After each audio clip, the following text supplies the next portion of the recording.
Sir हम बात करते हैं रेस्टलेसनेस या अस्थिरता, ये क्या है?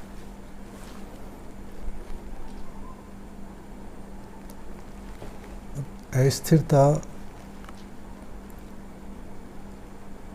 यहाँ जो तुम पूछ रहे हो शायद ये मन से संबंधित जो अस्थिरता है, स्थिति है, उसकी बात कर। बिल्कुल। तो मन की अस्थिरता को देखने के लिए, समझने के लिए हमें ये भी देखना होगा कि फिर स्थिरता क्या है।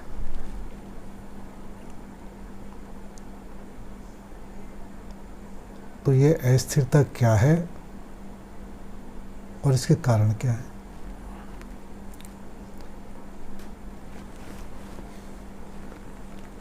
और इस अस्थिरता के फिर परिणाम क्या होते हैं।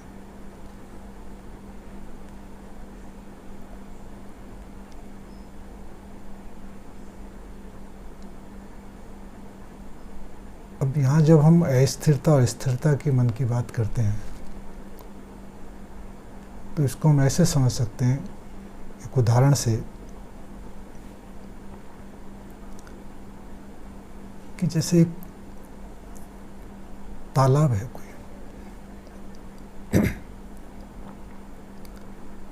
एक तालाब की वो स्थिति है जब उसमें कोई लहर नहीं है और उस बिना लहर की स्थिति में हम उस तालाब का तल तक देख सकते हैं, वो तल भी दिखाई देगा। लेकिन उसी तालाब में यदि लहरें उठ रही हों तो उस स्थिति में हमें तालाब का वो तल दिखाई नहीं देगा।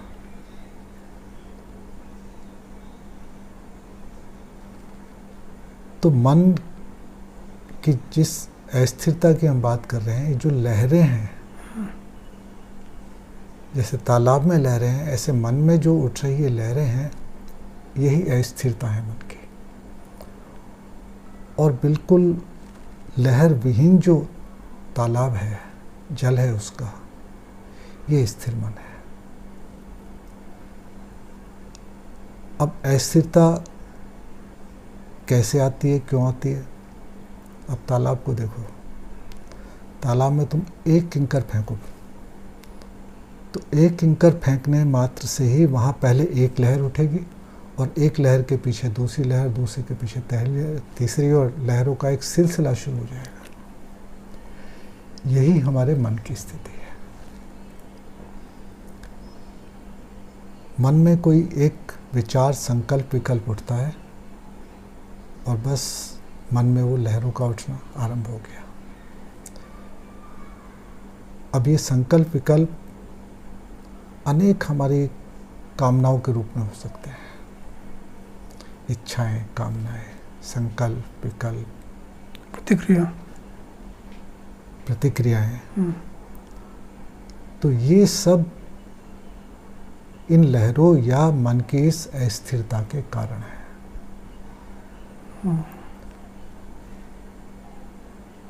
तो अब मन स्थिर कब होगा?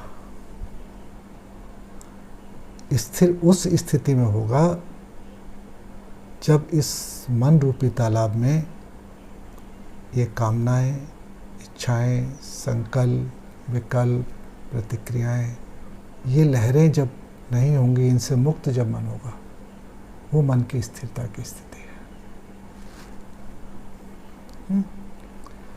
और जैसे तालाब के अंदर जब लहर विहीन तालाब जल होता है, उसमें तालाब का तल तक हमें दिखाई देता है, ऐसे ही इस स्थिर मन में, फिर स्थिर मन के पीछे जो उसका आधार है, उसकी झलक हमें मिलने लगती है। तो क्या यही एक शांति का भी सूत्र है कि हमें मन में शांति कैसे अनुभव? निश्चित रूप से, निश्चित रूप से। स्थिरता के बिना शांति संभव ही नहीं है। ये जो लहर विहीन मन है, कामना, संकल्प, इच्छाएं, प्रतिक्रियाएं, इनसे रहित जो मन है तभी स्थिरता आती है, और स्थिरता के बाद फिर वो शांति आती है। बिना स्थिरता के शांति संभव ही नहीं है। तो ये जो भी है ये सब अनावश्यक है, अनावश्यक संकल्प विकल्प, अनावश्यक द्वेष, अनावश्यक प्रतिक्रिया, अनावश्यक विचार। निश्चित रूप से। इसमें और योग के जो सारे साधन हैं मन की इस अस्थिरता से बाहर आने के लिए या मन को स्थिर करने के लिए ही है। अब योग का जो सूत्र है योग दर्शन का, योगश्चित्त वृत्ति निरोधा, तो चित्त की वृत्ति क्या है? वृत्ति ही ये विचार है। वृत्ति का अर्थ है गति, व्यापार। तो ये किस रूप में होते हैं? इच्छाएं, कामनाएं, प्रतिक्रियाएं, ये सब वृत्तियां ही हैं। वैसे 5 तरह की वृत्तियां बताई गई हैं, लेकिन वो विस्तार में जाने की आवश्यकता नहीं है। तो ये जो वृत्तियां हैं, विचार हैं, संकल्प विकल्प हैं, प्रतिक्रियाएं हैं, ये जब इनसे उपराम हम हो जाते हैं, इनमें मन हमारा इनसे अलग हट जाता है या इनसे विहीन हो जाता है, तो वहाँ जो स्थिरता आती है, बस उसके बाद फिर शांति है। तो सर इन विचारों से, कामना रूपी, संकल्प विकल्प रूपी विचारों से यदि हम मुक्त हो जाएंगे या विचारहीन हो जाएंगे, तो क्या उसका अर्थ ये कि हम अपने कर्तव्य कर्म या साधारण कर्म जो सुबह शाम तक करते हैं उसको उस ढंग से नहीं कर पाएंगे? या क्योंकि प्रथम स्तर पे तो ये सोचने पे ये लगता है कि यदि विचारहीन हम हो गए तो फिर हम क्या कर पाएंगे? बहुत अच्छा प्रश्न है कि विचार के बिना हमारी ज़िंदगी कैसे होगी? ये प्रश्न के जब विचार नहीं होंगे तो फिर हम क्या कर पाएंगे, कैसे जीवन हमारा चलेगा? बल्कि इसके विपरीत होगा। यहाँ जो अस्थिरता पैदा करते हैं और जिन विचारों की हम बात कर रहे हैं अस्थिरता के लिए, उन्हें हम एक तरह से कह सकते हैं व्यर्थ विचार। तो एक तो है विचार शक्ति और एक है विचार। तो यहाँ विचार शक्ति तो बनी रहेगी, केवल व्यर्थ के विचार से हम उपराम हो जाएंगे, विचार शक्ति खत्म नहीं हो जाएगी, बल्कि होगा इसके विपरीत। इस स्थिति में हम अपने कर्तव्य कर्मों को और अधिक ऊर्जा के साथ, क्षमता के साथ, समग्रता के साथ कर पाएंगे। और इसके साथ साथ इन व्यर्थ से विचारों से मुक्त होके कहीं ना कहीं हम एक शांति का भी अनुभव करेंगे।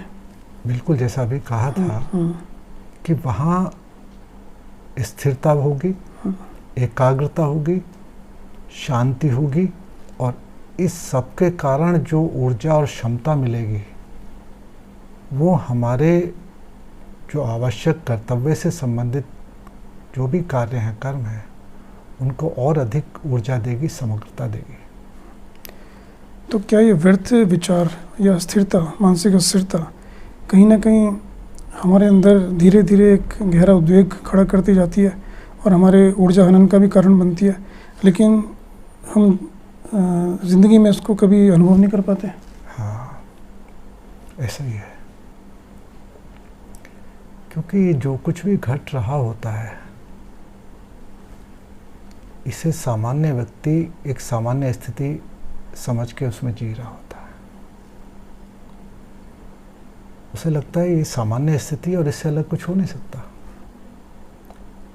तो जब तक एक आंतरिक सजगता नहीं आती, एक आंतरिक प्रकाश नहीं मिलता, विवेक का प्रकाश नहीं आता, तब तक व्यक्ति ये समझ ही नहीं पाता कि ये जिसे वो सामान्य स्थिति समझ रहा है वो एक उसके लिए अवरोध है।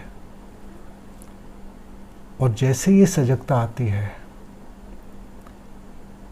एक वो विवेक का और आंतरिक जो चैत्य का प्रकाश है वो आता है, तो ये चीज़ें हमें स्पष्ट होना शुरू होती हैं कि ये कहाँ हम उलझे हुए हैं, किस तरह से हमारी ऊर्जा को, शारीरिक ऊर्जा को, मानसिक ऊर्जा को ये नुकसान पहुंचा रहे हैं, उसे कम कर रहे हैं। तो जैसे ये समझ में आना शुरू होता है, फिर धीरे धीरे हमारी सजगता बढ़ती है, हम अपने चैत्य केंद्र की ओर बढ़ते हैं। वैसे वैसे हम इससे धीरे धीरे धीरे धीरे बाहर निकलते चले